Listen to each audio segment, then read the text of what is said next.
what was your target market? Did you want to bank on the millennials because they like snacking, right? And they're very much grab and go?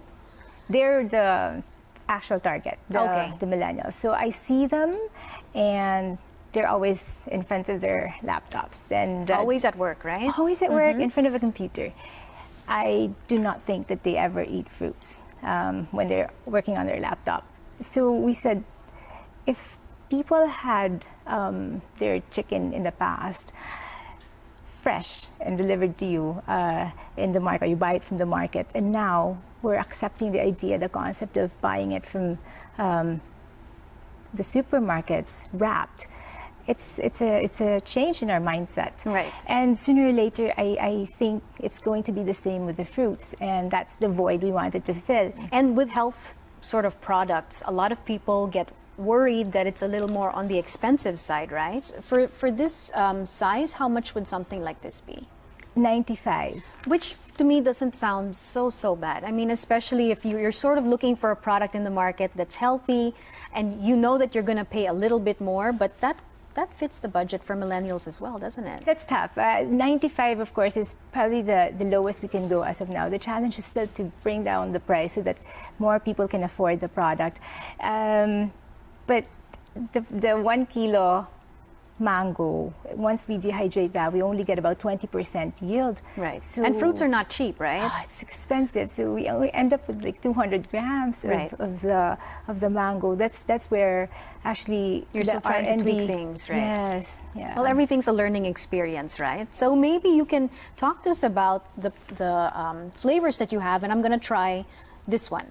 This one's purple yam. Right beside me, right? So this is purple yam and banana and coconut. What made you decide to come up with all of these like flavor combos? Because usually it's like just dried mango or dried this and that. Why the combination? The millennials, being the social media people, they're very curious. They want something new all the time.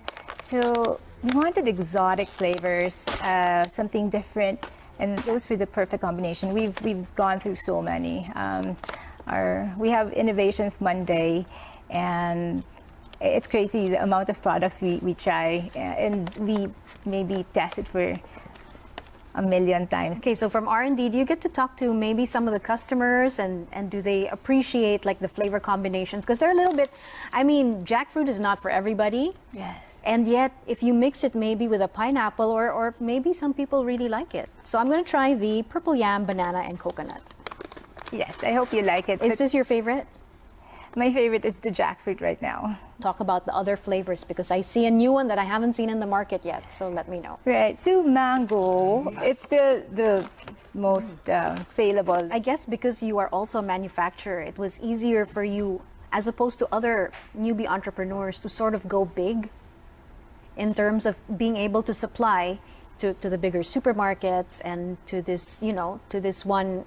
You're contracted with a coffee chain. Right. I think the challenge for me is actually not the manufacturing part, because that's my strength. Correct. It's the distribution, understanding marketing, sales, the retail people. That's actually the difficult part. The challenge is actually how to fill up the back end. How can we get the volumes up so that we can bring the price further down, so that we can actually give it to all the consumers. And I think a price point below 50 pesos is still the objective of the team. Yes. So this is what you're going to be working on this year. But are there any new products in the mix as well for 2019 and beyond? We have a lot of products in mind. It's almost like the term tawid gutom, and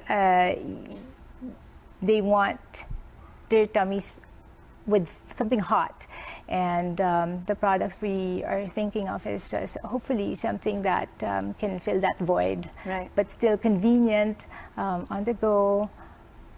And for you, it's also part of a lifestyle, right? I mean, because I think coming up with a good product, you yourself as the entrepreneur, you have to believe in it.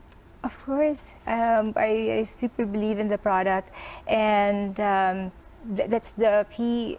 You have to be proud. And when you're the entrepreneur and you're selling something, you're really shoving it to people's face. And can you imagine if you don't like the product? How can you convince someone? So it's really wholeheartedly something that we all are all passionate about. All right. Well, Almaine, continued success to you. I mean, the brand is so new, and yet, for me anyway, I mean, I've seen it everywhere. So you must be doing something good. Thank you very much. Thank you for having me.